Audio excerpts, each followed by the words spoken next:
Time out. Flag on the play. Did Kamala Harris just call Donald Trump a punk bitch? She just called Donald Trump a punk bitch. If you have not seen the clip from the most recent rally in Atlanta, it would behoove you to watch this clip. So anyhow, you guys, if you've been following politics, by now you know Kamala is the presumptive nominee for the Democratic Party, right? And so she has been blazing a trail to the White House ever since, okay? And Donald Trump is obviously no fan of this because he knows his days are numbered. So Kamala, during her most recent rally, she looked directly into the camera, baby, stone-faced, and said, just like the saying goes, baby, say it to my face.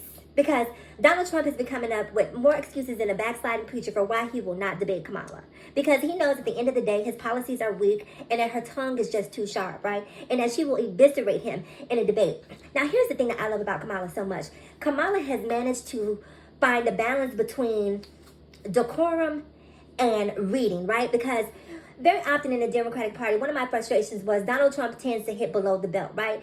And Kamala is right there in that midsection. She's not below the belt, even though I wouldn't mind if she did go below the belt and give him a couple to the gut. But she's, she's right there in that midsection where she is still delivering those punches and delivering those blows, but it's still presidential. It's still regal. She's not, down in the mud, rolling around like a pig with Donald Trump. She's still staying elevated, but also letting you know that I don't play those games with you, Donald. You may be able to read and call people all sorts of names, he does for everyone. I'm not going to even go down that road. But I just love the fact that Kamala is getting on his level, but not completely down and dirty, if you know what I mean. So at this point, my question is, after being called out by Kamala, and being told to say it to my face, if you don't accept that challenge, how can you even walk around and want to call yourself a president at this point? See, here's the thing. It is mind-boggling to me how people on the right, listen, clearly we have completely different beliefs and completely different values, right? But when it came down to it and people were saying Joe Biden looks too old, Joe Biden is, out of touch with, this generation, we need some new energy around there. A lot of us were reluctant, myself included. I was just like, no. Joe, let's leave it alone, right? And then the debate happened. When you saw the debate, Joe was sort of, he was there, but he was not there. And at that point, I think the light bulb came on for a lot of us that this may not be a good look. My question for the people on the right is, when does the light bulb come on for you guys, right? When do you at some point finally say that Donald Trump just simply is not a good look, right? Because you cannot, any objective person, if you take politics out of it, if you're able to do that, right, and just take an objective view at both candidates, you know that Kamala is clearly the most qualified. You know that Kamala is clearly the most eloquent. You know that Kamala clearly has the most experience. And it's not like there aren't politicians on the right who possess the same amount of eloquence, who possess the same amount of experience as Kamala, who may be able to go toe-to-toe with her in a debate. But you guys continue to support and uplift Donald Trump, and I'm telling you, are going to die on that cross. Not that I want to see y'all win, but I'm just confused as to when does the wake-up call happen? When do the people on the right wake up and begin to say, okay, Donald Trump may not be a good look? Because he's not.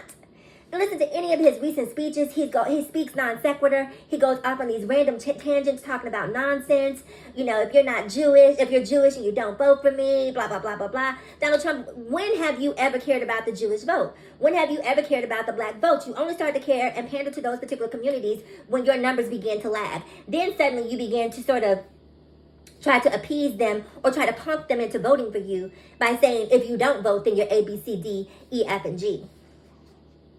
The problem is, Donald Trump, it's too little too late, right? We see you for who you are. The cat is out the bag. No one is voting for you. Well, obviously, maybe 40% of the country is voting for you. But the reality is the majority of us are lucid, coherent. We know you guys hate the word woke, but we are awake. We're wide awake. We see you for who you are. We see you for what you do. We understand that a vote for you is not just a vote for you, that a vote is also an impact on the Supreme Court. We already see what you've done to women's rights. Clarence Thomas has also talked about rolling back LGBTQIAP plus rights. So we know that you guys very often talk about the agenda that we have, but you guys clearly have an agenda. And not only do you have an agenda, you begin taking steps to implement that agenda. There's also Project 2025. People are always talking about these quote unquote agendas, but here it is written out for you, an agenda in black and white. And we see it for what it is.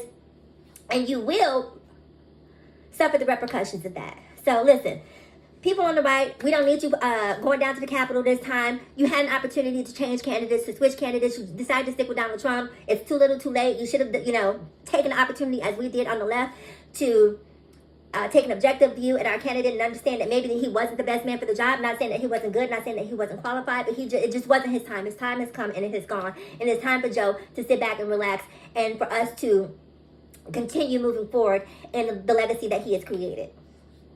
So anyway, comment below. Do you think Donald Trump is going to debate Kamala? Because at this point, how can he not? Donald, she literally just called you a punk bitch on national TV. What are you going to do, Donald?